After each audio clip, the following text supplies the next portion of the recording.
একেবারেই নিমিষে ফুল বানাতে চাই, জিন্দিগির গুনাহগুলো যদি সুস্পষ্টভাবে পরিষ্কারভাবে মাফ করাতে চাই, ওই বান্দাকে নিঃসন্দেহে একটা কাজেই করতে হবে, আর সেই কাজটা হলো দয়াল নবী রহমতুল্লিল আলমিনের অনুসরণ অনুকরণ। উচ্চ আওয়াজে বলুন সুবহানাল্লাহ। আরেকটু জোরে বলেন। প্রত্যেক মানুষ চাই পরিষ্কার পরিচ্ছন্নভাবে জিন্দিগির গুনাহগুলো মাফ করাইতে। প্রত্যেক মানুষ চাই যে একেবারে একজন মানুষ, প্রত্যেকটা মানুষ চায় যে তার জীবনের সমস্ত ভুলগুলো এক নিমিষে শুধরাইতে। প্রত্যেক মানুষ চায় যে ওই ব্যক্তি যেন সাফল্যের চরম শিখরে পৌঁছাইতে। কথা বলেন ঠিক কিনা? এখানে এমন কোন মানুষ আছে যে সফল হতে চায় না? কথা বলেন আছে না? একটু একটা পাগলও চায় সফল হতে, ঠিক কিনা বলে? তার মতো করে সেও সফল হতে চায়। প্রত্যেক মানুষ চায় তার জীবনের সব ভুলগুলো মুহূর্তেই শুদ্ধ করতে। প্রত্যেক মানুষ চায় তার জীবনের সমস্ত গুনাহগুলো মাফ করাইতে। প্রত্যেক মানুষ চায় সফলতার সর্বোচ্চ শিখরে পৌঁছে যেতে, ঠিক কিনা? তো সবাই চায়, কিন্তু কিভাবে কি করলে আমাদের সফলতা আসবে সেটা কিন্তু কেউ চায় না, সেটা কেউ করতে চায় না, এবং সেটা কেউ কোনোদিন জানতেও চায় না।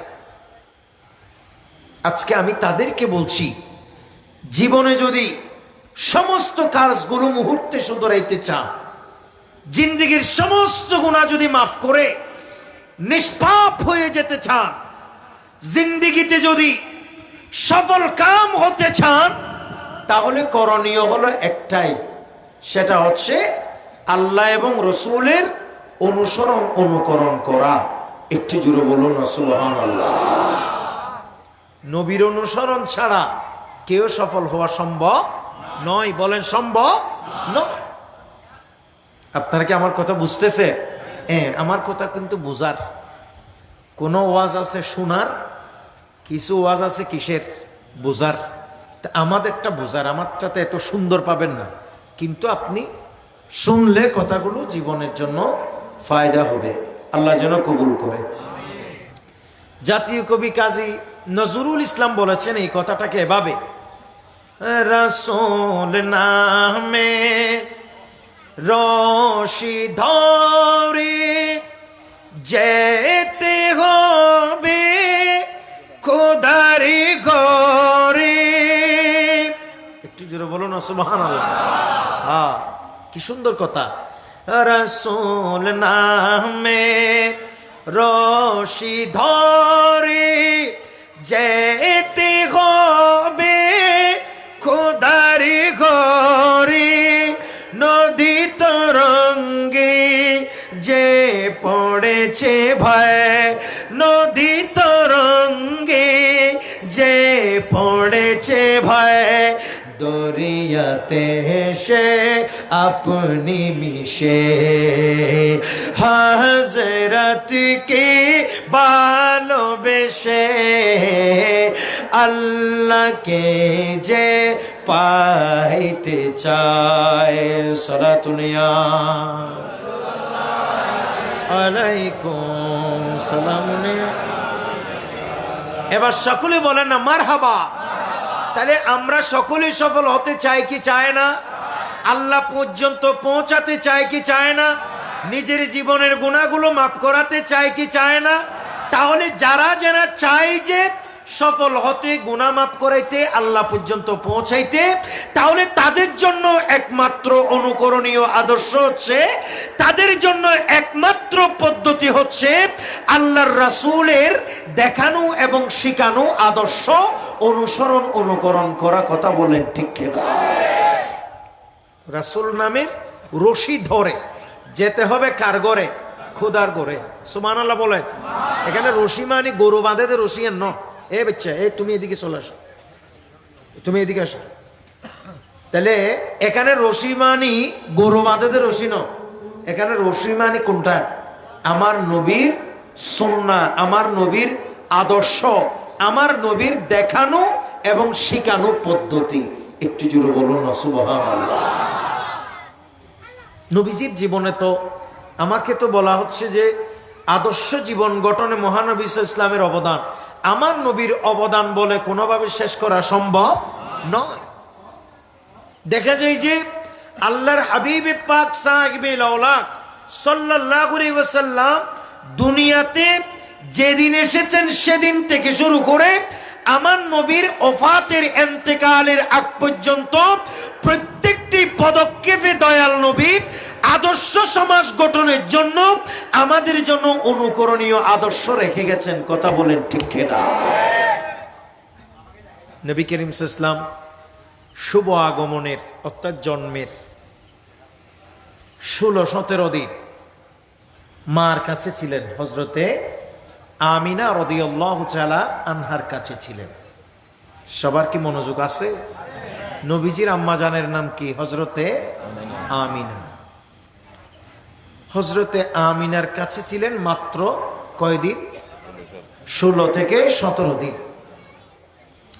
এরপরেই এই 16-17 দিনেও যথেষ্ট চেষ্টা করা হয়েছে নবী করিম সাল্লাল্লাহু আলাইহি ওয়াসাল্লামকে দাত্রী মাদের কাছে তুলে দিতে, যেন আমার নবী বাহিরের কোনো এলাকায় গিয়ে একটু কি হন, বড় সড় হন, পাশাপাশি বিশুদ্ধ আরবি ভাষা যেন, মানে আমার নবী যে জায়গায় বিশুদ্ধ আরবি ভাষা প্রচলন আছে সেই জায়গা থেকে যেন নবীজি বেড়ে উঠে এবং সেখানে গিয়ে যেন পরিশুদ্ধ আরবি ভাষা শিখতে পারেন। একটু জোরে বলুন সুবহানাল্লাহ। এবং এটা সেই জামানার নিয়ম বা পদ্ধতি ছিলও বটে।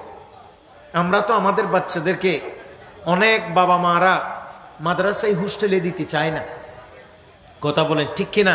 বলে আমার ছেলের ছাড়া আমি থাকতে পারবো না। আরে জ্ঞানের জন্য, শিক্ষা দীক্ষার জন্য, আল্লাহর কোরআনের তালিম তরবিয়তের জন্য, আল্লাহর রাসূল সাল্লাল্লাহু আলাইহি ইসলামের নীতি আদর্শ শিখার জন্য এটা অনেক সময় পরিবারে থেকে, সকল এলাকায় থেকে বাচ্চারা মানুষ হওয়া কখনো কখনো সম্ভব নয়, বেশিরভাগ সম্ভব নয়। এই জন্য বাচ্চাদেরকে দূরে কোথাও দিয়ে দেন বাবা মারা, কেয়ারনেস প্রতিষ্ঠানে, যেগুলি সত্যিকারের মানসম্মত ভালো দিনই প্রতিষ্ঠান, সেই সমস্ত প্রতিষ্ঠানে অনেক বাবা মারা বাচ্চাদেরকে দিয়ে দেন, যাতে করে ওখান থেকে নীতি নৈতিকতা আদর্শ যেন কি করতে পারে, শিখতে পারে। এটা আগেকার দিন থেকে। আপনি যদি হুজুর গৌস পাকের জীবনী দেখেন, তিনিও দেখবেন তিনার বাড়ি ছিল কিন্তু ইরানে। তিনি এলমে দ্বীন অন্বেষণের জন্য খুব ছোট ছোট বয়সে চলে আসছিলেন বাগদাদে। সুবহানাল্লাহ বলবেন না? কোথায় ইরান, কোথায় ইরাক, কোথায় ইরানের জিলান শহর আর কোথায় ইরাকের বাগদাদ নগরী। এক দেশ থেকে অপর দেশে চলে আসছিলেন শুধু এলমে দ্বীনের তাগিদে। একটু জোরে বলুন সুবহানাল্লাহ। এরকম বড় বড় মুহাক্কিক বুজুর্গদেরকে দেখবেন, এরা বড় বড় বুজুর্গ হইছে, বড় বড় আলেম হইছে, এক জায়গা থেকে অপর জায়গায় গিয়ে হিজরত করে। হিজরত না করলে এত সহজে এলম হেলম, এত সহজে যোগ্যতা এবিলিটি অর্জন হয় না। আল্লাহ যেন আমাদেরকে বুঝার তৌফিক দান করেন। তো এই জন্য নবী করিম সাল্লাল্লাহু আলাইহি ওয়াসাল্লাম যখন হযরতে আমেনার ঘর থেকে হযরতে হালিমাতুস সাদিয়া রাদিয়াল্লাহু তাআলা আনহার ঘরে গিয়েছিলেন, সে সময় নবী করিম সাল্লাল্লাহু আলাইহি ওয়াসাল্লামের বয়স মাত্র 16 থেকে 17 দিন। কোনো কোনো বর্ণনায় আরো কমের কথাও আছে। প্রিয় ভাইয়ের আমার, আল্লাহর নবী একেবারে মায়ের গর্ভে থাকা অবস্থায় বাবা আব্দুল্লাহ রাদিয়াল্লাহু তাআলা আনহু ইন্তেকাল করেছিলেন। ব্যবসার উদ্দেশ্যে যখন তিনি সিরিয়াতে যান, সিরিয়া থেকে আসার পথে কিংবা যাবার পথে পবিত্র নগরী মদিনায় তয়বায়, বর্তমান যেখানে মদিনা, মসজিদ নববী, ওই জায়গায় আমার নবী ইন্তেকাল করেছে। আমার নবীর বাবা হযরতে আব্দুল্লাহ ইন্তেকাল করছিলেন। আল্লাহ নবী যখন এই দুনিয়াতে শুভ আগমন করছে, আমার নবীর যখন মিলাদ হয়, সে সময় তো রাসূলুল্লাহ এতিম। কথা বলে নাকি? এতিম, বাবা নাই, বাবাহারা সন্তান হিসেবে আমার নবীকে অনেক দাত্রী মা এসেছে, কেউ রাসূলুল্লাহকে নিয়ে যান নাই। কারণ বাবা নাই হিসাবে এই ছেলেকে লালন পালন করলে কি পাবে, এই জন্য কেউ খুব সহজে দয়াল নবী রহমতুল্লিল আলামিনকে নিয়ে যান নাই। আর এটা ছিল আল্লাহর মনসা। উচ্চ আওয়াজ বলুন সুবহানাল্লাহ। সময় আসে, দেখে দেখে ফেরত যাই, বলে বাপ নাই, এটার নিয়ে কি হবে? কথা বলে না কি নাই? বাবা নাই, বলে না কি নাই? বাবা নাই। বাবা না থাকলে কে আর পাত্তা দেয়, গুরুত্ব দেয়? দুনিয়ার নিয়ম তো এরকম। এতিম সন্তানদেরকে কেই বা এত বেশি গুরুত্ব দেয়?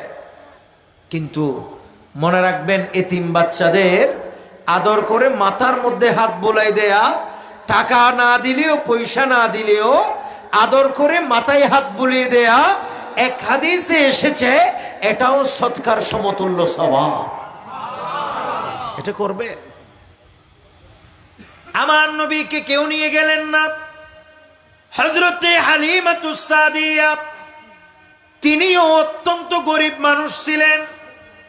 তার যে ঘোড়া কিংবা তার যে উট ছিল, সওয়ারি ছিল, বাহন ছিল, সেটাও অত্যন্ত দুর্বল ছিল। যার ফলশ্রুতিতে হালিমাকে অন্য কোনো ছেলে দেয় নাই, বলে গরিব মানুষ, একে আমার বাচ্চা যদি দিই, হয়তো বাচ্চা উপবাসও থাকতে পারে, গরিব তো। উঠো কেমন জানি একেবারে কিনকায়া দুর্বল।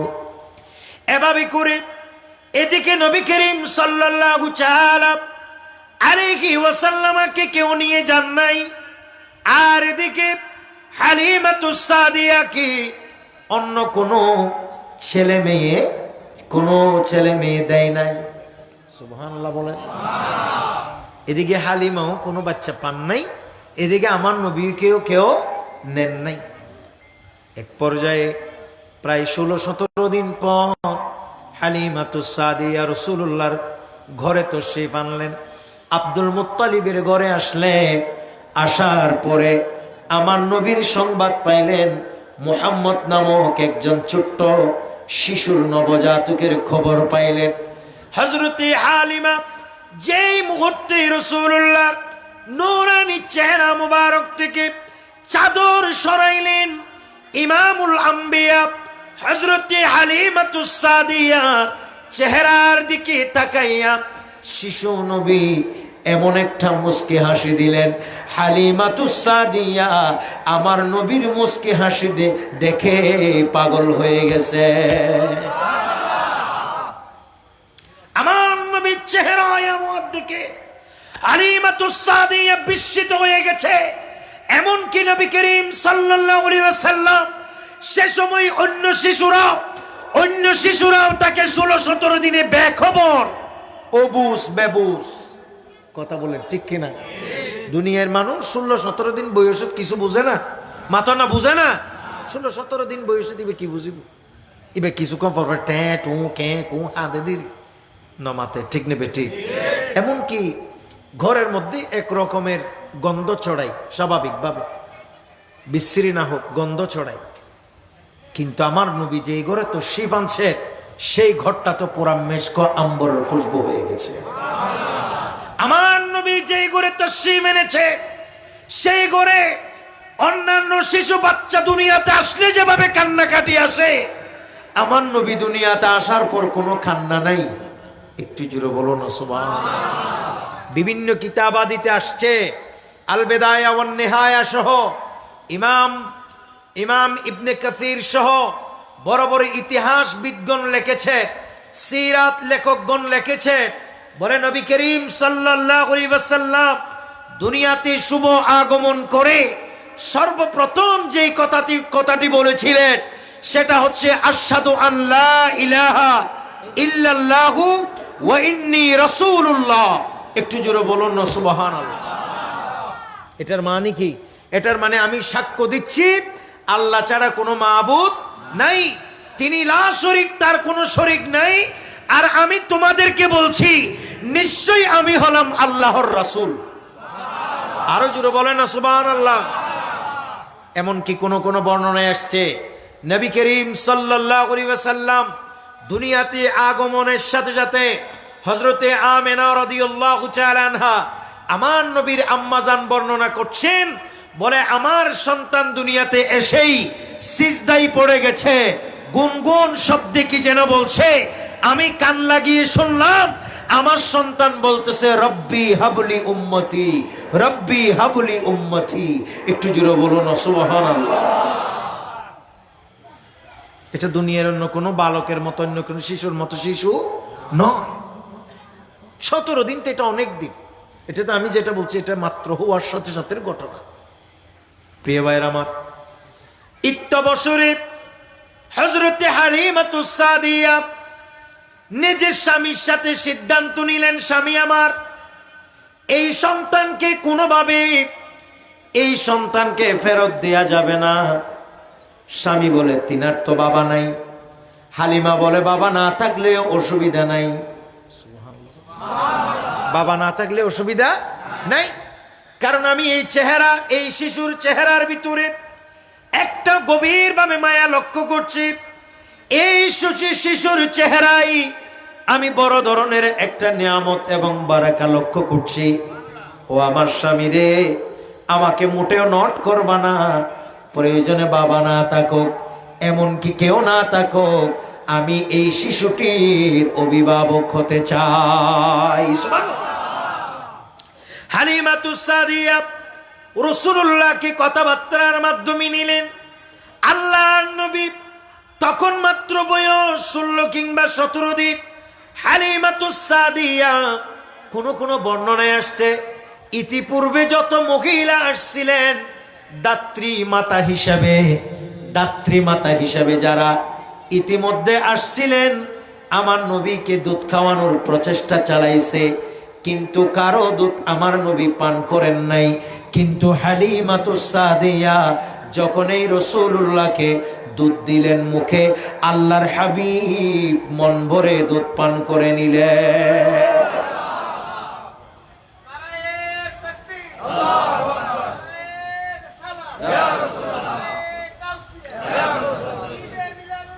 জিন্দাবাদ, সকলে বলেন মারহাবা।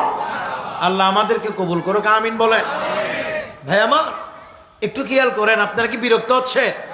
আমার নবীর এখানে কি আদর্শ, রাসূল করিম সাল্লাল্লাহু তাআলা আলাইহি ওয়াসাল্লাম আদর্শ সমাজ গঠনের জন্য এই শিশুকালেও আমাদের জন্য বড় সবব রেখেছে।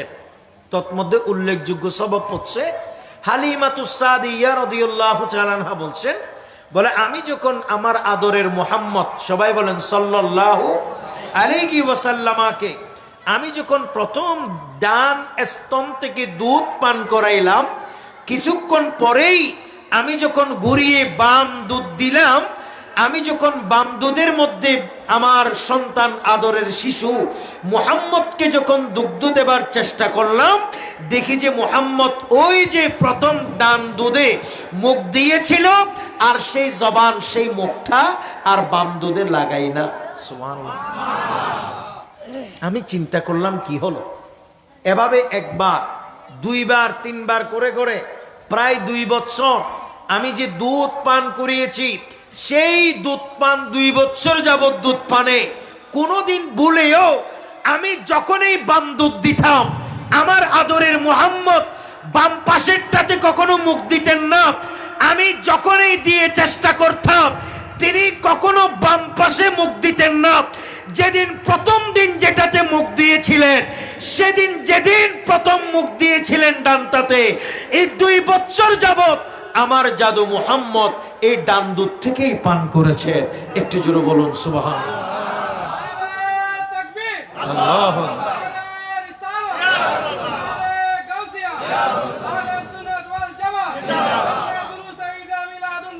জিন্দাবাদ। সকলে বলেন মারহাবা।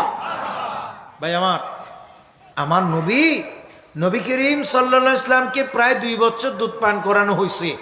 কোনদিন বলেও আমার নবী এই ডানটা প্রথম যেদিন দুধ পান করিয়েছিলেন, সেদিন যে প্রথম ডান দুধ দিয়েছিলেন, নবী করিম সাল্লাল্লাহু আলাইহি ওয়াসাল্লাম কখনো আর বাম পাশেরটাতে মুখ দেন নাই। একটু জোরে বলবেন না সুবহানাল্লাহ। এটারও একটা স্বভাব আছে, এখানে একটা আমার নবীর অনুপম একটা আদর্শ আছে। সেই আদর্শটা কি? আমার নবীর আর একজন দুদুভাই ছিলেন, তার নাম ছিল হযরতে আব্দুল্লাহ। কি নাম? তার নাম ছিল কি? আব্দুল্লাহ। বলেন তার নাম কি? আব্দুল্লাহ। এটা হচ্ছে আমার নবীর দুধভাই, অর্থাৎ হযরতে হালিমাতুস সাদিয়া রাদিয়াল্লাহু তাআলা আনহার আর একটা সন্তান। এই জন্য আমার নবী এই কথাই বুঝিয়ে দিলেন, ডানটা আমার, বাম পাশেরটা আমার ভাইয়ের। আমি একজন, দুইজনের অধিকার কখনো নষ্ট করতে পারি না। আমি একজন ভাই হয়ে আমার আরেক ভাইয়ের অধিকার আমি খর্ব করতে পারি না।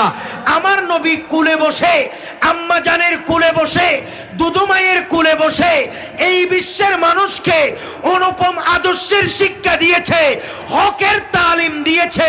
হক নষ্ট করতে নাই, আরেকজনের হকে কখনো মুখ দিতে নাই।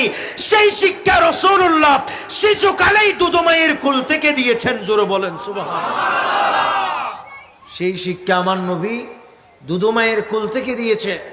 কিন্তু আজ বড় পরিতাপের বিষয়, বড় আশ্চর্যের ব্যাপার, আমরা অনেকেই নিজেকে আশিকে রাসূল দাবিদার, আমরা অনেকেই নিজেকে নামাজি দাবিদার, আমরা অনেকেই আজ নিজেকে মুসলমান দাবিদার, আজ আমরা অনেকেই বড় বড় নামাজি মুসল্লি দাবিদার। কিন্তু বড় আশ্চর্যের ব্যাপার, আমরা এক ভাই অপর ভাইয়ের হক মেরে খাই। কথা বলেন ঠিক কিনা? সবাই খাই না, এখানে খাই না, কিন্তু এগুলো তো আমরা প্রতিনিয়ত ফেসবুক, ইউটিউব, টেলিভিশন, সবখানে, পেপার পত্রিকা, সবখানে প্রতিদিনের একেবারে নিত্য নৈমিত্তিক এ ধরনের সংবাদ আমরা তো দেখছি। কথা বলেন ঠিক কিনা? নিজেকে মুসলমান দাবি করছে, আরেকজনের হক মারি খাইতেছে। নিজেকে মুসল্লি দাবি করছে, আরেকজনের সম্পদ মারি খাইতেছে। নিজেকে ইমানদার দাবি করছে, আরেকজনের পাওনা আদায় পরিশোধ করছে না। নিজে গিয়ে হজ করছে, আরেকজনের টাকা পাওনা আছে সেগুলো দিচ্ছে না। নিজে গিয়ে বারবার উমরা করছে, এদিকে মানুষ যে তার থেকে হক পাবে সেই হক সে দিচ্ছে না। সমস্ত হকগুলো, অন্যের হকগুলো কমপ্লিট ক্ষমতার দুর্ব্যবহারের মাধ্যমে, ক্ষমতার অপব্যবহারের মাধ্যমে আরেকজনের হক মেরে মেরে খাচ্ছে। শক্তি এবং সাহস দেখিয়ে আরেকজনের উপরে প্রতিনিয়ত জুলুম করে চলছে। কথা বলেন ঠিক কিনা? কি হবে এই আপনার এ ধরনের ইশকে দিয়ে, এ ধরনের নামাজ দিয়ে, এ ধরনের ইবাদত দিয়ে হবে কি? বলেন না ঠিক কিনা? পৃথিবীতে কি কেউ চিরজীবন থাকতে পারছে? বলেন না আছে? নাই। পৃথিবী আমার আসল ঠিকানা নয়। ঠিক কিনা? মরণে কি দিন মুছে দিবে, মরণে কি দিন মুছে দিবে আমার সকল পরিচয়। পৃথিবী আমার আসল ঠিকানা নয়। সালাতুনে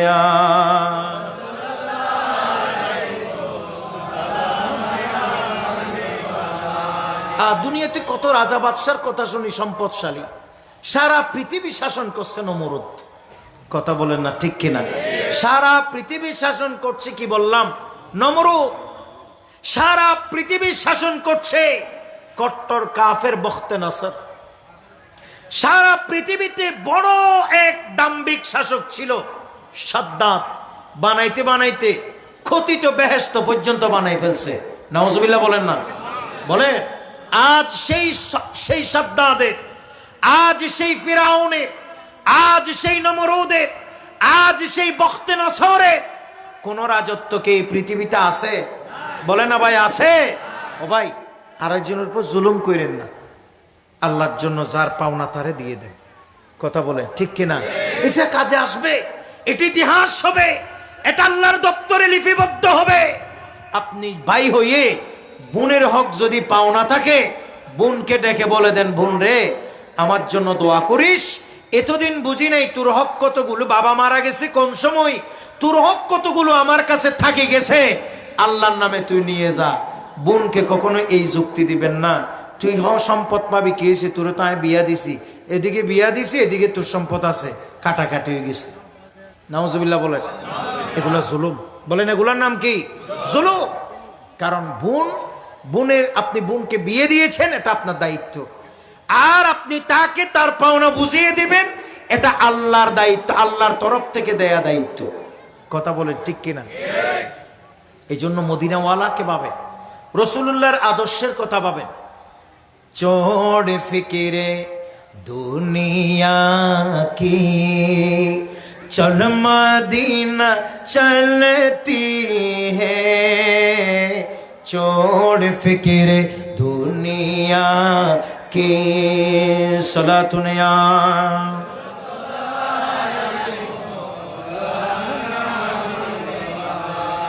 छोड़ फिक्र दुनिया की,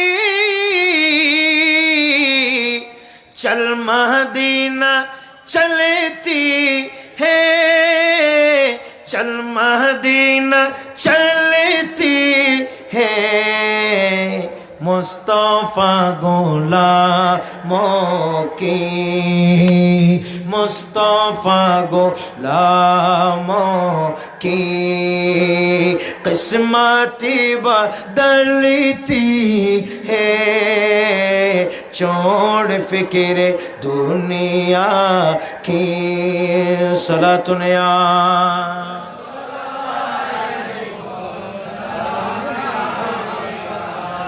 এবার সকলে বলেন না মারহাবা। তাহলে নবী করিম সাল্লাল্লাহু আলাইহি সাল্লাম শিশুকালে এমনকি মায়ের কুল থেকে, দুধু মায়ের কুল থেকেও আমার নবী এই বিশ্ববাসীর জন্য অনুপম আদর্শ রেখে গিয়েছেন। কথা বলেন ঠিক কিনা? এই আদর্শ আমাদেরকে বাস্তবায়ন করতে হবে। সমাজে অন্যায়, অবিচার, জোর, জুলুম, ব্যভিচার, মদ, গাঁজা, ফেন্সিডিল, ইয়াবা বর্তমান যুগে ছড়াছড়ি। কথা বলেন ঠিক কিনা? এখনো একটা মোটামুটি আপনি পুরাপুরি যদি আইয়ামে জাহিলিয়া যুগ না চললেও, সেই আইয়ামে জাহিলিয়া যুগের অনেক চিত্র বর্তমান যুগে আমাদের চোখের সামনে স্পষ্ট। বলেন না ঠিক কিনা?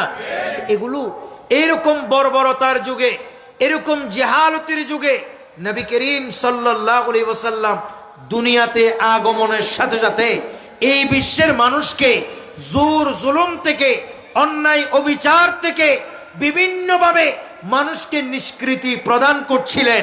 আমার নবীর অনুপম আদর্শের মাধ্যমে বিভিন্ন ঝগড়া বিবাদ, মানুষের ভিতরে বিভিন্ন কলহ, আমার নবী এগুলোকে মিটিয়ে সুন্দর আদর্শ, সুন্দর সমাজ আমার নবী গঠন করেছিলেন। একটু জোরে বলুন না সুবহানাল্লাহ। এই জন্য আপনারা যারা যুবক মাহফিল করছেন, ওলিয়ার পাড়া ইয়াং সোসাইটি, মাহফিল করা ভালো কাজ। বলেন মাহফিল করা কি কাজ? ভালো কাজ। তবে এই ভালো কাজে যেন আপনারা সীমাবদ্ধ না থাকেন। এটাও ভালো কাজ, আরো অনেক ভালো কাজ আপনাদের থেকে জাতি চাই। কথা বলেন ঠিক কিনা? চাই কি চায় না? আপনারা চান। এই যুবকদেরকে আমি বলবো, আমাদের যুবক ভাইয়েরা শুধু বছরে বছরে একবার মিলাদুন্নবী করবেন, গৌস পাকের মাস আসলে ফাতেহা ইয়াজদাহুম করবেন, গরিব নেওয়াজের মাস আসলে আপনি ফাতেহা উরসে গরিব নেওয়াজ করবেন। দায়িত্ব কিন্তু শেষ না। আপনাদের মতো যুবকদের উচিত এই সমাজে যত ধরনের অন্যায় আছে, অবিচার আছে, চোখে দেখা মদের ব্যবসা আছে, ফ্যান্সি ডিলের ব্যবসা আছে, ইয়াবার ব্যবসা আছে, এই জাতীয় সুদ আছে, ঘুষ আছে, সমাজে যতগুলো প্রচলিত এইরকম অন্যায় আছে, অবিচারমূলক কার্যক্রম আছে, আপনারা এই যে ওলিয়ার পাড়া ইয়াং সোসাইটির ভাইয়েরা একত্রিত থাকলে আপনারা নিজেরা যদি 5 ওয়াক্ত নামাজি হলে, আপনারা নিজেরা যদি মদ গাঁজায় আসক্ত না হলে, আপনারা নিজেরা যদি মাহফিল করে মাহফিলের আদর্শের উপরে, আমার নবীর আদর্শের উপরে, আউলিয়া কেরামের আদর্শের ভিতরে থাকলে, আপনাদের দ্বারা এই এলাকা থেকে যত ধরনের অন্যায় আছে, জুলুম আছে, সমস্ত অন্যায় জুলুম অত্যাচার এই এলাকা থেকে বিদূরিত করা সম্ভব। কথা বলেন ঠিক কিনা? কিন্তু এখন তো আমরা অনেক জায়গায় মাহফিল কমিটি দেখি, শুধু বছরে একবার মাহফিল কমিটিতে আছে, সাদা খুঁজে খালাস, দায়িত্ব শেষ। না নমাজে আছে, না রোজায় আছে, না ইবাদতে আছে, না কোনো ভালো কাজে আছে। এরকম অনেক মাহফিল কমিটিও আছে যারা মারে বাদ দেয় না, বাপরে মারি ঘর থেকে বাইর করে দেয়। একটু জোরে বলেন না নাউজুবিল্লাহ। এরকমও আছে। এই ধরনের কমিটি হয়ে কোনো ফায়দা, বলে না কোনো ফায়দা নাই। আমার নবী কি করছেন আপনার মতো এই বয়সে, সেটা আপনাকে ফলো করতে হবে। ছোট্ট একটা উদাহরণ শুনে, তৎকালীন আরবের মক্কাতুল মুকাররমায়, মদিনায় তয়বায় তখনকার সময়ে সব সময় তো বিভিন্ন কলহ, বিভিন্ন ঝগড়া বিবাদ এগুলো তো লেগেই থাকতো। তৎমধ্যে উল্লেখযোগ্য বিবাদ হলো কি জানেন? সেটা হচ্ছে যখন মক্কাতুল মুকাররমার কুরাইশরা আল্লাহর ঘর খানে কাবা পুনরায় সংস্করণ করলেন, করার পরে এই যে হাজরে আসওয়াদ, কি বললাম? হাজরে আসওয়াদ। হাজরে আসওয়াদ তো আপনারা চিনেন, কালো পাথর, যেটাতে মানুষ চুমু দেওয়ার জন্য সবসময় একটা অন্যরকম জ্যামজট, যেখানে সর্বদা লেগে থাকে তাওয়াফের মাঠে। কথা বলেন ঠিক কিনা? মাশাআল্লাহ, অনেক হাজিরা বাংলাদেশ থেকে যায় এবং চুমু দেয়। এটা নবী করিম সাল্লাল্লাহু আলাইহি ওয়াসাল্লাম নিজেও চুমু দিয়েছে, সাহাবায়ে কেরাম নিজেরাও কি দিয়েছেন? চুমু দিয়েছেন। তবে আপনাদেরকে একটা মাসআলা বলি, কখনো আল্লাহর ঘর খানে কাবায় গিয়ে, উমরায় গিয়ে, হজে গিয়ে এখানে চুমু দেবার জন্য প্রতিযোগিতা করে নিজের জানের রিস্কও নিবেন না। আপনি ও তো জামজড়ে ঢুকে আর একজন মুসলমানকে কষ্ট দেওয়ারও কোনো দরকার নাই। কারণ আপনি বুঝতেছেন না। আমার নবী বলেন, এই চুমু দিলে যেই সওয়াব, ইসলামের মাধ্যমে সেই সওয়াব। ইসলাম মানে কি? কোনো ছাতি, লাঠি যেটাই তাকে সেটা দিয়ে ইশারা করে এভাবে বিসমিল্লাহ আল্লাহু আকবার বলে, ওখানে এভাবে দিই বিসমিল্লাহ আল্লাহু আকবার বলে এভাবে চুমু দিলে হয়ে যাবে। এটা হাত হোক, লাঠি হোক, যেটাই আছে সেটা হোক, ইশারা করে চুমু দিলে আপনি কাছে গিয়ে এটাতে মুখ লাগাই চুমু দিলে যেই ফজিলত, যেই মর্তবা, ইশারা করে দিলেও আপনার জন্য সেই মর্যাদা, সেই পজিশন, সেই বারাকা। একটু জোরে বলুন না সুবহানাল্লাহ। এই জন্য ইশারায় দেয়াটা বর্তমান যুগের জন্য আমরা বলি যে উত্তম, বর্তমান যুগে। কারণ এখানে এত ভিড় মানুষ, অনেক মানুষ সেখানে গিয়ে মানে কি করে, মানে একটা বড় বিশ্রী একটা পরিবেশ হয়ে যায়। অনেকের গায়ের কাপড় খুলে ওখানে থেকে যায়। এটা উচিত না। আল্লাহ যেন আমাদেরকে কবুল করে, বুঝার যেন তৌফিক দান করে। আপনারা কি বিরক্ত হচ্ছে? এই যে হাজরে আসওয়াদ, এটা ছিল আল্লাহর ঘর খানে কাবার ভিতরে। এটা কোথায় ছিল? খানে কাবার ভিতরে। কথা বুঝতেছেন তো আপনারা? তো এইটা সবাই আরবের মানুষেরা, এক একজন বড় বড় গোত্র, সবাই ঝগড়া বিবাদে লেগে আছে। কেউ বলছে আমাদের গোত্ররা হাজরে আসওয়াদ মসজিদে হারাম থেকে বের করবে, আর কেউ বলছে আমাদের গোত্ররা হাজরে আসওয়াদ মসজিদে হারাম থেকে বের করবে। কারণ তাদের একটা সিদ্ধান্ত হচ্ছে এটা কাবাগরের ভিতরে থাকা উচিত হবে না। কারণ এটা যদি কাবাগর ভিতরে থাকতো, কাবাগরের ভিতরে, তাহলে তো দৈনিক দরজা ছিপকাই, দৈনিক মানুষ অ্যাক্সিডেন্ট করতো। কথা বলে না ঠিক কিনা? তো এই হিসাবে তো এখন যেখানে আছে, এখানে কি আছে? ভালো আছে, একদম খোলামেলা। এখন তো সবাই এরা সিদ্ধান্ত নিছে আমরা বের করব কাবা শরীফ থেকে হাজর আসওয়াদ। আর এক দল বলে আমরা বের করব, আর এক গোত্র বলে আমরা বের করব, আর এক সম্প্রদায় বলে আমরা বের করব। কে বের করবে এটা নিয়ে দিনের পর দিন তাদের মধ্যে একটা মোটামুটি এক দল অপর দলের উপর ধীরে ধীরে বিদ্বেষ তৈরি হচ্ছে। আপনারা কি আমার কথা বুঝতেছে? এটা নিয়ে একটা গোত্রে মারপিট মোটামুটি হওয়ার কাছাকাছি।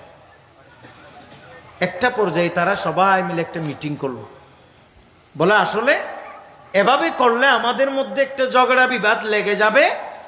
আল্লাহর ঘর খানে কাবা থেকে হাজরে আসওয়াদ কে বের করবে এটা আমরা বলবো না। তো বলে কে বলবে? বলে এটা আগামী কালকে ফজরের সময় সর্বপ্রথম যিনি আল্লাহর ঘরে ঢুকবে, সর্বপ্রথম যিনি কাবা ঘরে ঢুকবে, তিনি বলবে যে এই পাথর হাজরে আসওয়াদ কে বের করবে সেটা। উনি যেই বিচার করবে আমরা সকলে সেই বিচার মেনে নিব। সবাই বলেন ঠিক আছে, এরকম হলে তো ভালো। বলেন এরকম হলে ভালো। সবাই এটা মেনে নিছে, সবাই রাতভর পাহারা দিচ্ছে। কে ঢুকে ফজরের সময় কাবা শরীফে? দেখা যাচ্ছে সর্বপ্রথম কাবা ঘরে যিনি ঢুকতেছে তিনি আর কেউ নয়, তিনি হচ্ছে আমার আপনার নবী রহমতুল লিল আলামিন শফিউল মুজনাবিন নবী মুহাম্মদুর রাসূলুল্লাহ সাল্লাল্লাহু আলাইহি ওয়াসাল্লাম। একটু জোরে বলুন না সুবহানাল্লাহ। তখন আমার নবীর নবুয়ত কি হয় না, প্রকাশ হয় না। সে সময় নবীর বয়স হয়তো 27 বছর, নয়তো 30 বছর, সামথিং এরকম। প্রিয় ভাইয়ের আমার, সকলে মিলে বলা বলি শুরু করেছে, বলে সর্বপ্রথম আল্লাহর ঘর খানে কাবায় যিনি ঢুকেছে তিনি আর কেউ নয়, তিনি হচ্ছে সমগ্র আরবের। তারা বলতেছে তিনি হচ্ছে সমগ্র আরবের মানুষ, যারে এক বাক্যে আল আমিন বলে তিনি আল্লাহর ঘরে ঢুকছেন। কাজে তিনি যেই বিচার করবে আমরা সকলে সেই বিচার মানতে প্রস্তুত। তিনি যেই বিচার করবে আমরা সকলে সেই বিচার মানতে প্রস্তুত। নবী করিম সাল্লাল্লাহু তাআলা আলাইহি ওয়াসাল্লামের নবুয়ত তখনও প্রকাশ হয় নাই, কিন্তু আমার নবী ছিলেন একজন নওজোয়ান। আমাদের মাহফিল কমিটিতেও সেরকম অনেক যুবক আছে যাদের বয়স 25 বছর কিংবা 30 বছর, 27 বছর। আপনারা একটু গভীরভাবে লক্ষ্য করেন আমার নবীর বিশ্বস্ততা কেমন ছিল। আল্লাহর নবীর দেখে সারা আরবের মানুষের কলিজা ঠান্ডা হয়ে গেছে। আরবের মুশরিক যারা ছিল তাদের কলিজাও ঠান্ডা হয়ে গেছে, কারণ তারা সকলে জানে আমার নবী মুহাম্মদ তিনি জীবনে কখনো কোনোদিন মিথ্যে কথা বলে না, জীবনে কোনোদিন মিথ্যে কথা বলেন নাই, অন্যায় করে নাই। কাজেই তিনি যেই বিচার করবেন এই বিচার মানতে কারো কোনো অসুবিধা নাই। উনার বিচার মানতে কোনো অসুবিধা নাই। সবাই গেল মুহাম্মদ, সবাই বলেন সাল্লাল্লাহু আলাইহি ওয়া আলিহি ওয়াসাল্লামের কাছে। নবীজির কাছে গিয়ে বললেন, আই মুহাম্মদ, আমরা কালকে সিদ্ধান্ত নিয়েছি কাবা ঘরের এই হাজরে আসওয়াদ কে বের করবে এটা প্রথম কাবা ঘরে যিনি ঢুকবে তিনি বিচার করে দিবে। একটু জোরে বলুন না সুবহানাল্লাহ। নবী বললেন তাই? বলে হ্যাঁ। বলে তো আমরা এখন দেখলাম যে সর্বপ্রথম আজকে ফজরে আপনি কাবা শরীফে ঢুকছেন, কাজে বিচারটা আপনি করে দেন, বিচারটা আপনি করে দেন। নবীজির কাছে আসলো। নবীজি বলেন ঠিক আছে, তোমাদের কয়টা গোত্র আছে?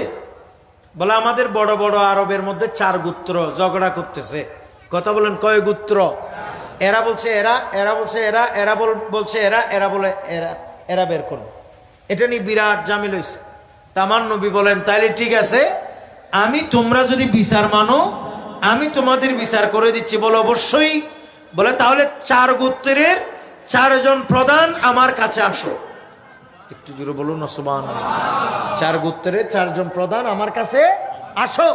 4 গোত্রের 4 প্রধান আমার নবীর সামনে আসলেন। নবী করিম সাল্লাল্লাহু আলাইহি ওয়াসাল্লাম বলছে তাইলে এবার একটা চাদর নাও। সবাই মিলে একটা চাদর দিলেন। আমার নবী চাদরটাকে এভাবে বিছালেন, হাজরে আসওয়াদটাকে নিজের হাতে ধরে চাদরের উপরে রাখলেন।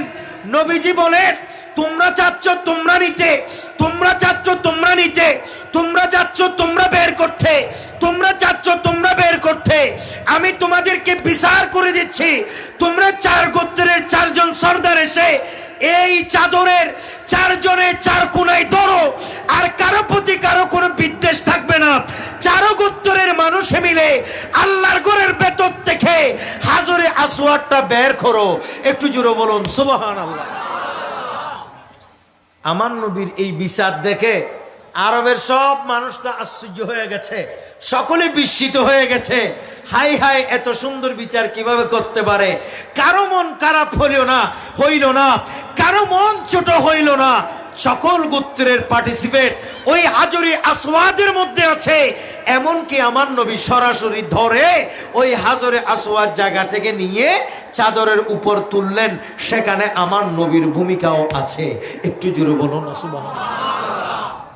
এটাকে বলা হয় ইনসাফ, এটাকে বলা হয় আদল, এটাকে বলা হয় ন্যায় নীতি।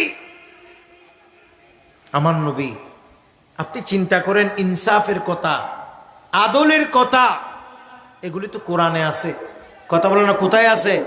কোরআনে। জোরে বলেন না, কোথায় আছে? কোরআনে। কিন্তু আপনি চিন্তা করে দেখেন, নবী করিম সাল্লাল্লাহু আলাইহি ওয়াসাল্লাম এখনো আমার নবীর উপর কোরআন নাজিল হয় নাই। কোরআনে যেই আদলের কথা বলা হয়েছে, যেই ইনসাফের কথা বলা হয়েছে, যেই ন্যায় বিচারের কথা বলা হয়েছে, দেখা যাচ্ছে আমার নবী কোরআন নাজিল হওয়ার আগে কোরআনের সেই আইন অনুযায়ী নিজেও চলছেন, মানুষকেও চালিয়েছেন। একটু জোরে বলুন না সুবহানাল্লাহ। কিন্তু আমাদের সমাজে একদল বলে নবী করিম সাল্লাল্লাহু আলাইহি ওয়াসাল্লাম নবুয়ত পাইছে 40 বছর বয়সে। নাউজুবিল্লাহ বলেন। নবী করিম সাল্লাল্লাহু আলাইহি ওয়াসাল্লাম 40 বছর বয়সে কি নবুয়ত পাইছে নাকি নবুয়ত প্রকাশ হইছে? জোরে বলেন না, কি হয়েছে?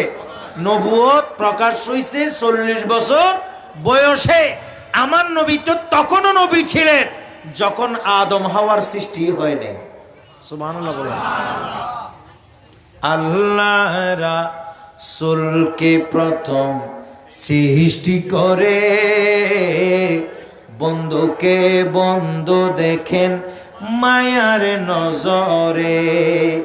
আল্লাহ রাসূলকে প্রথম সৃষ্টি করে বন্ধুকে বন্ধু দেখেন মায়ার নজরে। বন্ধুর শানে দুরূদ পড়েন ও মদিনা, বন্ধুর শানে দুরূদ পড়েন আল্লাহ একজনা। ও মদিনা তোমায় বলতে পারি না, ও মদিনা তোমায় ভুলতে পারি না। সালাতুন ইয়া সালামুন ইয়া হাবিবাল্লাহ। এবার সকলে বলেন না মারহাবা।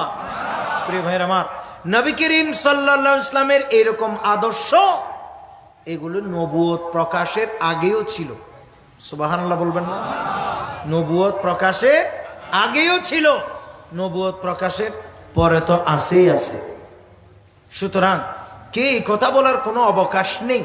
নবী নবুয়ত পাইছে 40 বছর বয়সে, 63 বছরে নবী মারা গেছে, এভাবে কথা বলার কোনো সুযোগ নাই। আর নবী তো মারাই যায় নাই, নবী ওফাত বরণ করেছে, নবী ইন্তেকাল করেছেন। আমার নবীটাকে এভাবে তুচ্ছতাচ্ছিল্য করে বলার কোনো সুযোগ নেই। প্রিয় ভাইয়ের আমার, নবী করিম সাল্লাল্লাহু তাআলা আলাইহি ওয়াসাল্লামের আদর্শ, এটা কেমন আদর্শ?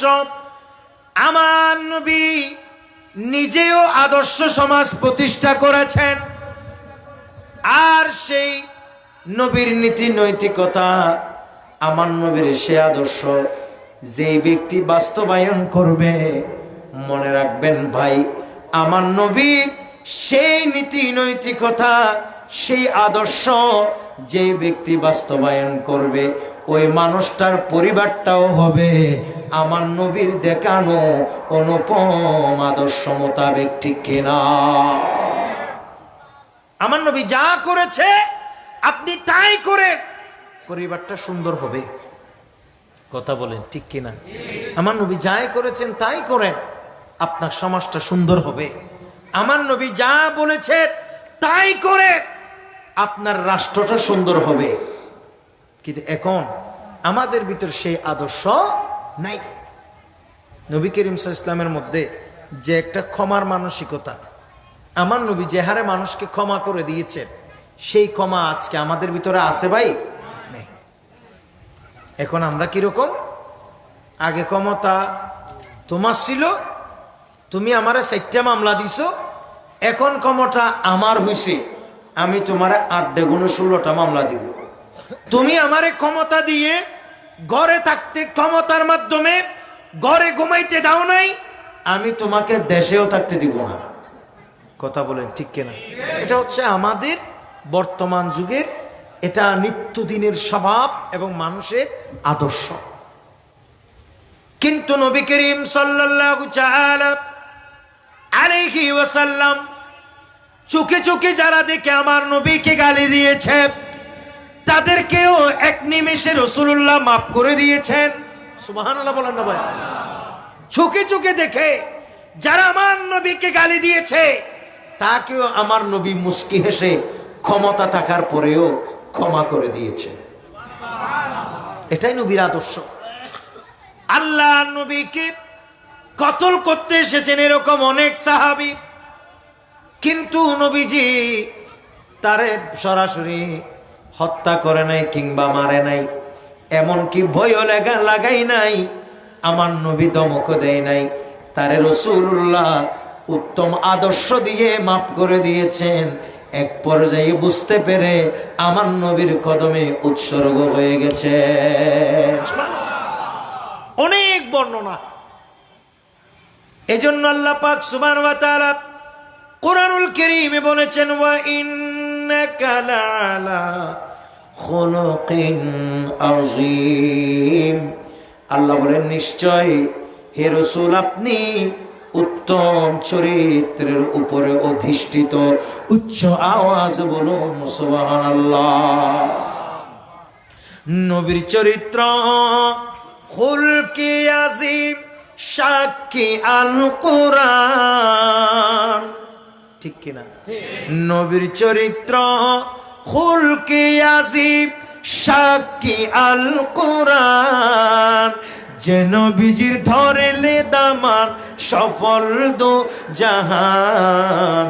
নবী মোদের জান, নবী মোদের প্রাণ।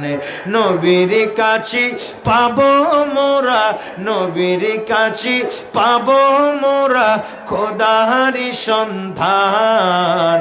নবী মোদের জান, নবী মোদের প্রাণ। সালাতুন ইয়া রাসূলুল্লাহ, সালামুন ইয়া হাবিবাল্লাহ। এবার সকলে বলেন না মারহাবা। তৎকালীন আরবের এক মহিলা, বলেন না, তৎকালীন আরবের এক মহিলা বৃদ্ধা হয়েছে, প্রায় বয়স্কা হয়েছে। এই মহিলা এলাকা ছেড়ে, আরব ছেড়ে, গাট্টি বুস্কা তার যা কিছু আছে, দন দৌলত যা কিছু সেই জমানায় ছিল আর কি, সবগুলো গাট্টিতে ভরে এলাকা ছেড়ে চলে যাচ্ছে। বলেন না, এলাকা ছেড়ে চলে যাচ্ছে নিরাপদ আশ্রয় আর একটা এলাকায়। ইতিহাসের কিতাবে আসছে, বিশেষ করে নবী করিম সাল্লাল্লাহু আলাইহি সাল্লামের সিরাতের কিতাবে ইবনে হিশামে এসেছে, ওই মহিলা চলে যাচ্ছে তায়েফের দিকে। কারণ একটা, সে কারণটা কি? আবু জেহেল, আবু লাহাব, উতবা, শাইবা মক্কাতুল মুকাররমার বড় বড় কট্টর কাফিররা বিভিন্ন জায়গায় গিয়ে তারা আমার নবীর বিরুদ্ধে মিথ্যাচার করেছে যে নবী করিম সাল্লাল্লাহু আলাইহি সাল্লাম নাকি মানুষের উপরে অত্যাচার করতেছে। নাউজুবিল্লাহ বলেন, আরো জোরে বলেন না নাউজুবিল্লাহ। বিভিন্ন রকমের নবীর নামে মিথ্যাচার চড়াইছে কারা? আরবের কাফেররা। এখনো আমাদের সমাজে খুঁজলে এরকম অনেক মানুষ পাওয়া যাবে। বলে না যাবে কি যাবে না? ভালো মানুষের নামে গীবত গায়, ভালো মানুষের নামে বদনাম গায়, ভালো মানুষের নামে বিভিন্ন রকমের মিথ্যা প্রপাগান্ডা ছড়ায়। এইরকম কিছু আমাদের সমাজে আছে না নাই? খবরদার, এগুলি কখনো করবেন না। এটা কখনো ভালো মানুষের স্বভাব নয়। আল্লাহ পাক সুবহানাহু ওয়া তাআলা কোরআনুল কারীমে বলেছেন, সূরা আমার আল্লাহ সূরা হুমাযার শুরুতে বলেছেন, বিসমিল্লাহির রহমানির রহিম ওয়াইলুল লিকুল্লি হুমাযাতিল লুমাযা। এটা বলেছেন কে? আল্লাহ। আল্লাহ পাক সুবহানাহু ওয়া তাআলা বলছেন, যারা মানুষের সামনে এবং পিছনে গীবত গায়, যারা মানুষের সামনে এবং পেছনে বিভিন্ন রকমের মিথ্যা প্রপাগান্ডা ছড়ায়, এরা ধ্বংস, এরা বরবাদ। উচ্চ আওয়াজ বলুন নাউজুবিল্লাহ। কি আপনারা কি বিরক্ত হচ্ছেন নাকি? তাহলে যারা মানুষের সামনে পিছনে গীবত গায়, তারা আমার আল্লাহ বলতেছে তারা ধ্বংস, তারা বরবাদ। এরকম আমাদের সমাজে অনেকে আছে না নাই? কথা বলেন, আছে না নাই? আছে। ভালো মানুষের নামে গীবত, ভালো মানুষের নামে বানোয়াটি, ভালো মানুষের নামে অপবাদ। খবরদার, এগুলি কখনো দিবেন না, কারণ এগুলো মুমিনের স্বভাব নয়। এগুলি হলো কট্টর কাফের আবু জেহেল, আবু লাহাব, উতবা, শায়বাদের স্বভাব। কথা বলেন ঠিক কিনা? প্রিয় ভাইয়েরা আমার, ওই মহিলা চলে যাচ্ছে আবু জেহেলের কথা শুনে, আবু লাহাবের কথা শুনে, উতবা শাইবার কথা শুনে।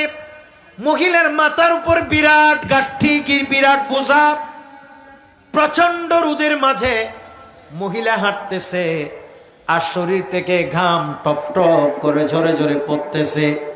ইত্যবসরে আমার নবীর সাথে ওই মহিলার মুখামুখি দেখা হয়ে গেল। উচ্চ আওয়াজ বলুন সুবহানাল্লাহ। নবী করিম সাল্লাল্লাহু আলাইহি ওয়াসাল্লামের সাথে ওই মহিলার কি গেল? দেখা হয়ে গেল। কথা কি বোঝা যাইতেছে? নবীর সাথে কি হয়ে গেছে? দেখা হয়ে গেছে। নবীজিকে ওই মহিলা চিনে না, তবে আবু জেহেল, আবু লাহাব থেকে শুনেছে। বলেন, আবু জেহেল, আবু লাহাব থেকে শুনেছে। মহিলা এই জন্য চিনে নেই। নবী করিম সাল্লাল্লাহু আলাইহি ওয়াসাল্লাম বললেন, মা, আপনি তো বুড়া মানুষ, আপনার মাথার উপরে এত বড় বোঝা, আপনার শরীর থেকে টপটপিয়ে ঘাম জড়তেছে। আমার মনে হয় আপনার প্রচন্ড কষ্ট হচ্ছে। আপনি আপনার এই বোঝাটা আমার মাথার উপর তুলে দেন, আমি আপনার সন্তানের মতো আপনি যেই জায়গায় যাবেন আমি আপনাকে সেই জায়গায় নিয়ে দিয়ে আসবো। আরো জোরে বলেন না সুবহানাল্লাহ। নবীর আদর্শ দেখে, আপনি আমাকে এটা মাথার উপর তুলে দেন, উঠাই দেন, আমি আপনাকে এটা দিয়ে আসি। বলেন না, এটা আমি আপনাকে কি করে আসি? দিয়ে আসি। তো নবী করিম ও নারাদান হুজুরে নারে তাকবীর, আল্লাহু আকবার, নারে রিসালাত, ইয়া রাসূলুল্লাহ, নারে গাউসিয়া, আহলে সুন্নাত ওয়াল জামাত, জিন্দাবাদ জিন্দাবাদ, পরবর্তী আগমন, শুভেচ্ছা স্বাগত,